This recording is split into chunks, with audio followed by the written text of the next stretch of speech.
spends, he spends like a kid in a candy store with a blank check. To be frank, you have no idea. But before we get into the conversation of the spending habits of Saudi Arabia's richest kids, let's talk briefly about its richest families. The money has to come from somewhere, right? So we have two quick questions we must answer. First, what makes Saudi wealth any different from the wealth of other countries in the world? And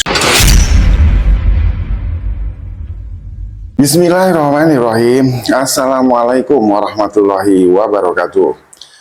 Sobat dulur-dulur biara pembelajar semuanya, jumpa lagi di channel BP Channel tentang pembelajaran.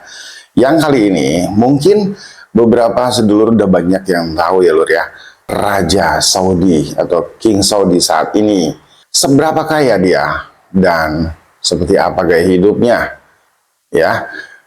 Mungkin tanpa banyak basa-basi, kita lihat aja langsung yuk video cuplikan dokumenter yang singkat ini. the man you just saw in the video is the son of the King of Saudi Arabia, Crown Prince Mohammed bin Salman. And yes, just like that, he gifted a random kid a Benz just because he asked. That's the kind of money these Arabians have. That's how freely it flows. But do you know the kind of lifestyle they lived when they were much younger, when they were kids? The luxury cars, the opulent mansions, the exotic animals, the priceless and downright weird purchases they made just because they could? Well, that's why you've got me. Together we are going to dive inside the life of Saudi Arabia's richest kids. Who are the richest kids in Saudi Arabia? Supercars are not a status symbol for Saudi Arabia's richest kids, they are the norm. But who are they? Who and where in Saudi Arabia can we find these 1% of Saudi's juvenile elite? The truth is you can't. Before you will see a 15-year-old Saudi rich kid in the media, there's a higher chance you'll find flying goats in the Sahara. But that doesn't mean we don't have details of what some of the older elite Saudis did when they were kids. And it should come as no surprise that the Crown Prince is one of them. Most of the Saudis' elite live to be so old that their kids remain and behave like kids well into their 40s and 50s. The former king of Saudi Arabia was 90 years old when he died, and the current king, Salman of Al Saud royal family, is currently 87 years old. So it makes sense that when the Crown Prince Mohammed bin Salman spends, he spends like a kid in a candy store with a blank check. To be frank, you have no idea. But before we get into the conversation of the spending habits of Saudi Arabia's richest kids, let's talk briefly about its richest families. The money has to come from somewhere, right? So we have two quick questions we must answer. First, what makes Saudi wealth any different from the wealth of other countries in the world? And two, who are the 1% of the 1% of Saudi's elite? The answer to the first question seems obvious. Oil money, but it's a lot trickier than it sounds. It is true that Saudi Arabia is known for its vast oil reserves, and the concentration of super-rich households in Saudi Arabia is among the highest globally. The country's GDP, fueled by its massive oil reserves, generated around $335 billion in 2023. To put that in perspective, in that same year, Iraq's GDP was $220 billion,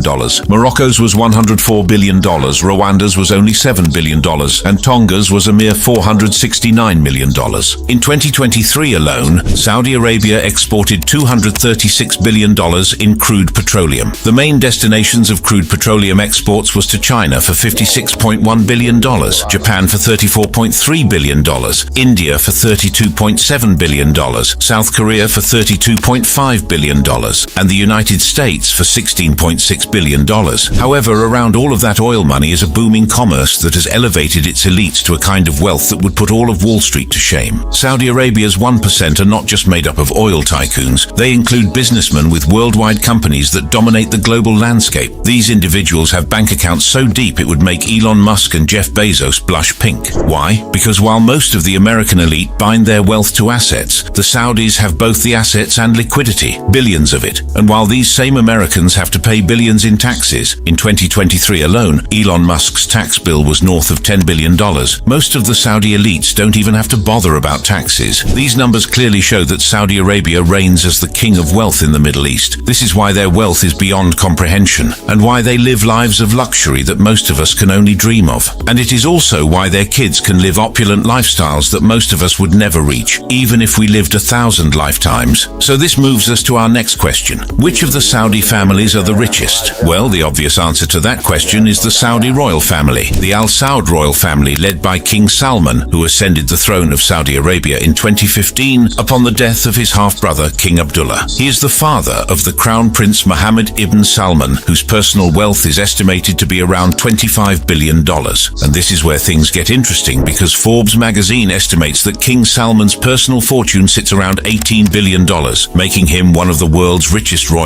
But how does this even make sense? How is the son of the king richer than his father, richer than his family? Well, this is where the ice breaks and where you have to forget about net worths, because in Saudi Arabia, the most powerful man isn't King Salman, it is son, the Crown Prince Mohammed. And you must know that where the influence of money ends is where power begins. In Saudi Arabia, the Crown Prince has absolute power. Enough power that in November of 2017, Crown Prince Mohammed bin Salman led a sweeping anti-corruption campaign that targeted and led to the arrest of prominent figures within the Saudi Arabian elite. Hundreds of individuals, including prominent businessmen, royal family members and government officials, were detained and sentenced. One of such detainees was Prince Al-Walid bin Talal, a billionaire businessman and investor who was richer than the Crown Prince himself. Why did he do this? Power. It's that simple, and that's why there is nothing that the Crown Prince cannot afford. His father, King Salman, has at least 11 known sons and 1 known daughter, but they all have access to the Saudi family's $18 billion fortune. One more element that makes the lives of the richest kids in Saudi just a little more different is the landscape of their country. Sure, the Crown Prince and his siblings could hop on any of their private Gulfstream jets to Paris for gelato on a whim. However, when they are at home, they lounge in a paradise-like landscape that is as ancient as it is modern. Picture this: vast deserts adorned with gleaming skyscrapers, luxurious hotels, and extravagant shopping districts that rival the best in the world. The jewel in the crown is Riyadh, the capital city, where luxury knows no bounds. Imagine strolling down the bustling streets lined with designer boutiques, dining at Michelin-starred restaurants, and indulging in pampering sessions at world-renowned spas. This city is a playground for the kids of Saudi's elite, where every desire is catered to with impeccable service and unparalleled sophistication. Next, we have the coastal city of Jeddah, a haven for luxury enthusiasts and beach lovers alike. Here you'll find exclusive waterfront properties boasting breathtaking views of the Red Sea, private yacht clubs, and high-end resorts that redefine the meaning of indulgence. The Corniche, with its chic cafes and designer shops, is a magnet for the jet-set crowd looking to see and be seen. Okay, this is going a little off the rails. Let's circle back. What is the lifestyle like? Exotic pets, fast cars and shopping sprees. There is an Instagram page devoted to the cars that Saudi rich kids buy, but even they agree that these kids live a very discreet life. But the fact is, to these kids, fast cars are boring, and you'll understand why if you stick around long enough. Because what sets the Saudi Arabian kids from others is their love for exotic animals. While most rich kids may feature a cute puppy or two, the kids of Saudi Arabia take it to a whole new level. Lions, tigers and other exotic creatures grace their posts, showcasing their affinity for the extraordinary. It's important to note that while places like Dubai are cracking down on the availability of wild animals as pets, the rich kids of Saudi Arabia continue to pose with these animals as if it's nothing out of the ordinary. It's a display of their audacity and their ability to acquire and showcase the most exclusive and unique possessions, but their extravagant lifestyles extend beyond Instagram. Let's move away from the royal family and take a closer look at some of the prominent individuals in this elite circle. Princess Dina Al-Juhani Abdulaziz is known for her expensive and upscale fashion, which comes as no surprise considering her previous role as the editor-in-chief of Vogue Arabia. She was not born into the Saudi royal family, she married into it. Her father was a Saudi communications minister, and she grew up living a mobile life between the Middle East and the United States. While she wasn't born poor, it was her marriage to Prince Sultan bin Fahd bin Nasser bin Abdulaziz in 1998 that introduced her to a completely different level of wealth and status, and she's used it well. They call her the Anna Wintour of the Middle East, and she has her own store, the DNA store in Riyadh. Another influential figure in this world of wealth is Prince Fahd Al Saud, the CEO and founder of New Arab Media. He is one of the only, if not the only, grandsons of the King of Saudi Arabia to have an actual career in tech. In 2009, Prince Fahd was hired as the head of user operations for Facebook Arab, where he helped launch Facebook in Arabic. He often describes himself as the friend that you have to explain to your other friends before they meet him. His life is a testament to his wild antics and extravagant lifestyle. lifestyle, providing a glimpse into the world of the rich kids in Saudi Arabia. However, despite their immense wealth, the rich in Saudi Arabia face strict social restrictions. Gender segregation in public places is a norm, with many malls allowing only women to enter alone or men accompanied by a woman. Restaurants often have separate sections for families and singles, and even separate ordering lines for men and women. Public movie theaters are banned, as the privacy and darkness of a theater could allow men and women to mingle without supervision. These restrictions extend to women. Women are not allowed to work in most jobs, with limited opportunities in education, medical fields, and recently as store clerks. Traveling alone is also restricted, requiring specific forms or electronic authorization. Women are not allowed to drive, and until recently they had to rely on private drivers or male family members to get around. It's important to note that progress is being made. In 2018, women were granted the right to drive, marking a significant milestone in social reforms. This step forward is a testament to the changing landscape in Saudi Arabia, where even the rich are affected by strict rules and regulations. So while the rich kids of Saudi Arabia may enjoy a life of extravagance, they're not exempt from the social restrictions that shape their lives. Their Instagram posts may showcase their luxurious cars, exotic animals, and lavish vacations, but behind the scenes, they navigate a society with limitations on their freedom. When it comes to the rich kids of Saudi Arabia, their extravagant lifestyles extend beyond social media. Their shopping habits and love for fast cars are a testament to their immense wealth and the privileges they enjoy. Shopping is a staple in Saudi Arabia, and the rich kids spare no expense when it comes to indulging in the finest things money can buy. Wearing name brands and luxury items is not just a fashion statement for them, it's a way to showcase their wealth and status. They drop bags of cash on clothing, throwing thousands away on a single shirt without a second thought. One of the most luxurious shopping centers in the country is the famed Kingdom Center, located in the capital city of Riyadh. This major landmark features high-end shops like Fendi, Gucci, and Avanti, among others. It's a haven for the rich kids of Saudi Arabia, who love to spend their time and money in this luxurious setting. The Kingdom Center is a symbol of their extravagant lifestyles and their ability to access the best that money can buy. But their love for shopping doesn't stop there. These young individuals have a penchant for dropping bags of cash on the most lavish clothes, accessories, and designer items. They spare no expense when it comes to looking their best and wearing the most exclusive and expensive brands. For them, shopping is not just a leisure activity. It's a way to assert their status and demonstrate their immense wealth. However, their love for luxury extends beyond fashion. The rich kids of Saudi Arabia have a deep passion for fast cars. Ferraris, Porsches, and Mercedes are just a few of the high-performance vehicles that fill their garages. These young individuals are not content with just one luxury car. They own fleets of customized vehicles that turn heads wherever they go. One prominent figure in the world of fast cars is Prince Turki bin Abdullah. Turki's fleet includes some of the most extravagant and unique cars, such as a six-wheeled Mercedes Brabus G63. Lavish parties. No one in the world parties like Saudi kids, and no one in Saudi Arabia parties like the prince. The best example of the sheer opulence of his parties will take us back to the summer of July 2015. The crown prince was just 29 years old at the time when he decided to throw a party that was the stuff of legends. It all happened on the exclusive private island of Vela in the Maldives, a place designed to be one of the world's most luxurious and expensive destinations. So MBS, as he's often called, spared no expense, renting out the entire island for a staggering $50 million.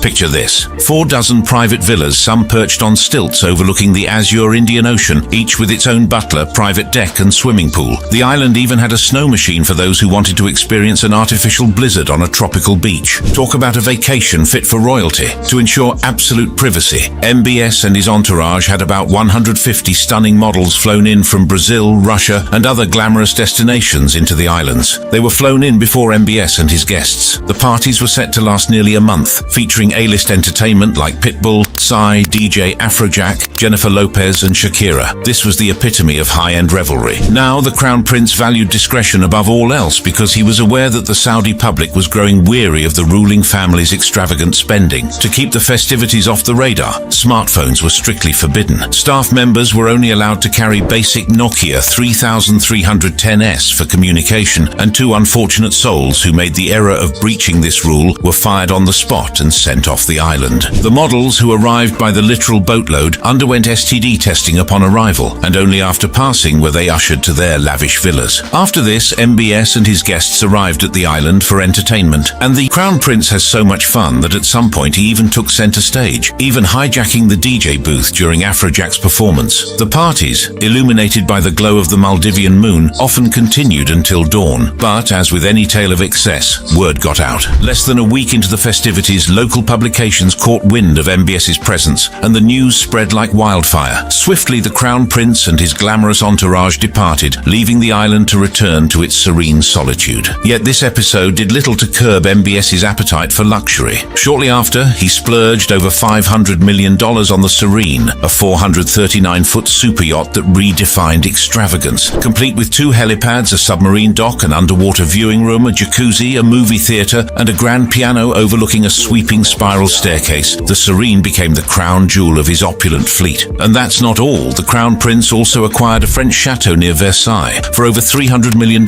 adding more grandeur to his ever-expanding portfolio. This lavish spending might just be a reaction to his comparatively modest upbringing, where financial constraints shaped the young prince's perspective. MBS, the 8th child of King Salman, didn't enjoy the same international education as some of his siblings. Instead, he stayed in Saudi Arabia learning about the intricacies of his rivals within the royal family. Financial concerns hit him hard at a young age, learning that his father, before he became king, had amassed no serious fortune and was dangerously indebted. But MBS, being the entrepreneur he is, didn't dwell on financial constraints for long. By age 16, he had accumulated around $100,000 from trading gold coins and luxury watches gifted by his wealthy family. He then ventured into stock trading, later founding his own companies, including a trash collection business and a group of real estate companies. Ruthless at times, MBS earned the nickname Father of the Bullet for allegedly sending a bullet to a land official who had denied him a plot. His influence in government also raised eyebrows, with allegations of insider trading surfacing. Today, he is the richest Saudi royal and its most powerful, but all of this is still too pedestrian. Let's move on to the quirky and downright weird purchases of the Saudi elite.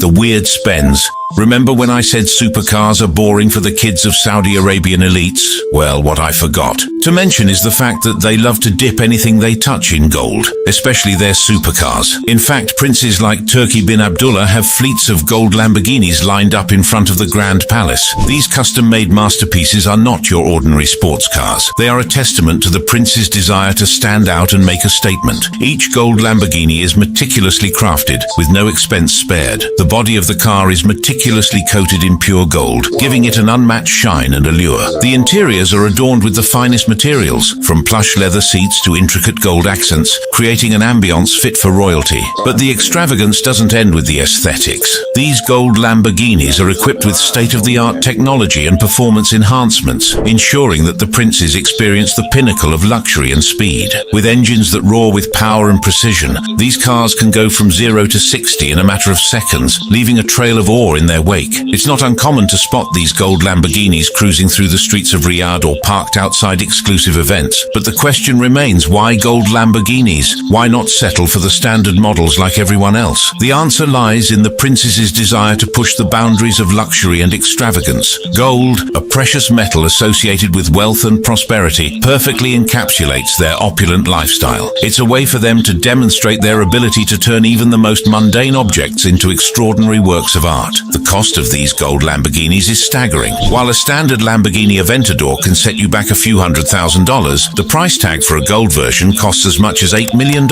Now, if you think gold Lamborghinis are extreme, then you haven't heard of what they do with their pet falcons. And no, they don't dip them in gold, they give them first-class treatments. A falcon can cost as much as $10,000 to acquire and even more to maintain. Now, falconry has a long-standing tradition in Saudi Arabia, with falcons being highly regarded as symbols of prestige and power. It is not uncommon for the princes to have a deep affinity for these majestic birds, often keeping them as cherished pets. But what sets their falconry apart is the extraordinary measures they take to transport their beloved falcons in the utmost style and comfort. When it comes to flying their falcons, the princes don't settle for ordinary means of transportation. Instead, they opt for private jets and first-class flights exclusively for their feathered companions. These flights are meticulously planned and catered to the specific needs of the falcons, ensuring a seamless and luxurious luxurious journey. Imagine a private jet, complete with plush seating and personalized service, solely dedicated to transporting a fleet of falcons. The interior of the jet is specially designed to accommodate the falcon's needs, with spacious compartments and temperature-controlled environments. The falcons are treated like royalty, with their own dedicated handlers and caretakers on board. But it gets even more bizarre because I came across yet another mind-boggling item that Arabian princes buy to showcase their unparalleled opulence: golden toilets. Yes, you heard it right. These princes spare no expense when it comes to turning even the most mundane of objects into extraordinary displays of luxury. The starting price for a golden toilet is $2,000. An average Arabian mansion has at least 10 bathrooms. Do the math and you begin to see just how insane all of this is. But you can't deny the luxury of it all, no matter how insane it might appear. Imagine stepping into a lavatory fit for a king, where every surface gleams with the richness of gold. These golden toilets, adorned with intricate designs and embellishments, are a testament to the princess's desire for the utmost extravagance, even in the most private of spaces. But why would anyone spend such exorbitant amounts of money on a toilet? For the Saudi princes, it is a way to showcase their wealth and status in the most unexpected of places. It is a statement that no expense is too great when it comes to indulging their desires and living a life of unparalleled luxury. These golden toilets are not just a display of wealth, they also offer a unique sensory experience. The touch of gold against the skin, the shimmering reflections in the bathroom, and the feeling of indulgence that comes with using such a lavatory. It all adds to the overall ambience of luxury that the princes strive to create. It's not uncommon to find these golden toilets in the grand palaces and residences of the Saudi princes. They are a symbol of their extravagant lifestyle and their desire to surround themselves with the finest things in life. It's a way for them to elevate even the most mundane of activities to a level of grandeur that is unmatched. But the golden toilets are not just limited to the prince's private spaces.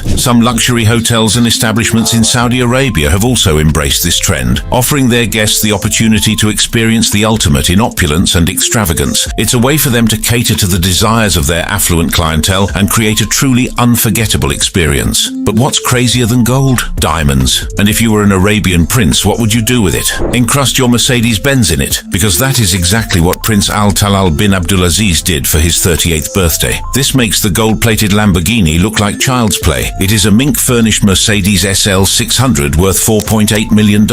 It's not a practical vehicle, and the chances the prince will ever drive it is next to zero. But that's not the point. The point is he owns it.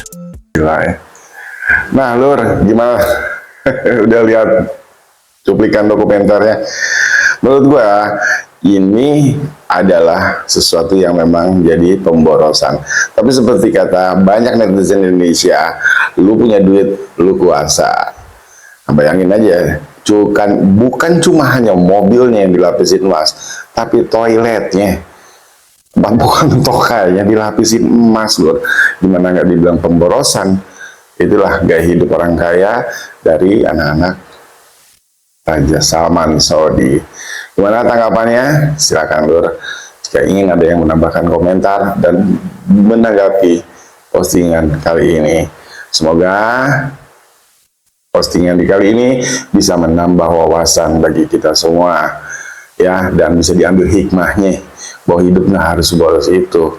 Walaupun lu punya duit, gunakanlah untuk yang lebih bermanfaat. Itu pikiran kita, kalau pikiran mereka mungkin beda lagi.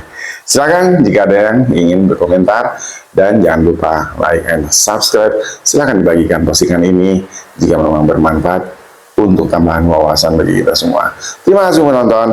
Sampai jumpa kembali di postingan berikutnya. Assalamualaikum warahmatullahi wabarakatuh.